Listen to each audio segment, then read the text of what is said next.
Welcome to another new video.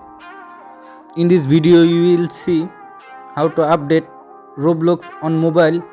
Please follow complete the process.